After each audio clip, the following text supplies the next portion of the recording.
Après l'humour, Panayotis Pasco a décidé de se dévoiler dans un livre intimiste. Il y parle de sa sexualité, de sa relation avec son père ou encore de sa dépression, qui l'a poussé à une tentative de suicide. Les fans connaissent l'humoriste grâce à son seul en scène, Presque, disponible sur Netflix. Maintenant, ils découvrent l'écrivain. Panayotis Pasco a été découvert dans Le Petit Journal et sur Quotidien avec ses interviews, et il a immédiatement séduit le public. Avec son livre La prochaine fois que tu mordras la poussière, aux éditions Stock, l'humoriste dévoile une nouvelle facette de sa personnalité.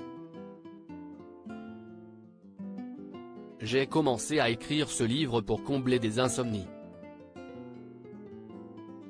Mon père, peu avant le confinement, nous avait appris qu'il était malade.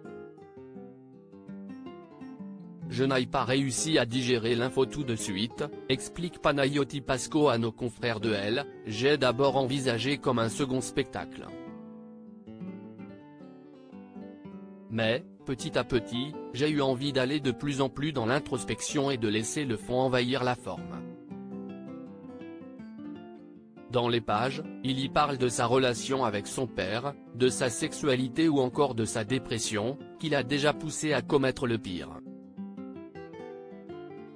Je ne pense qu'à l'autodestruction, confie Panayotis Pasco sur sa dépression. J'étais jeune, parce que je venais de passer du foyer familial à la solitude d'un appartement parisien, que je détestais. Et que j'étais dans cette phase de découverte de moi-même qui m'épuisait. Si est-il le cri d'une femme qui m'a arrêté alors que je m'apprêtais à sauter d'un balcon, confie Panayotis Pasco. La dépression était là depuis longtemps. Latente, lancinante, sinueuse. La dépression mélancolique, ce sont des phases dépressives très intenses où rien n'a d'intérêt et où le futur est forcément noir.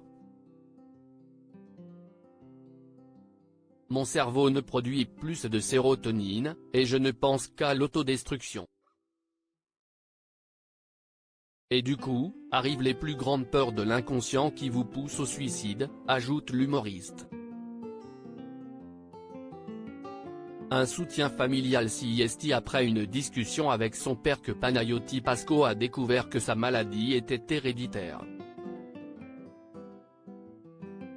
Ma grand-mère maternelle en souffrait, mon père a traversé des phases très douloureuses.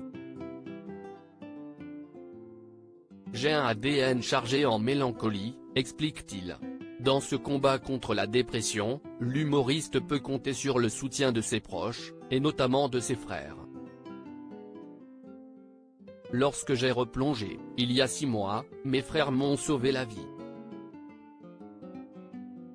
Après une tournée difficile, un psychiatre a voulu m'interner, mais mes frères ont accepté d'être mes tuteurs et j'ai échappé à l'enfermement, conclut Panayotis Pasco, qui s'adapte à cette extrême mélancolie.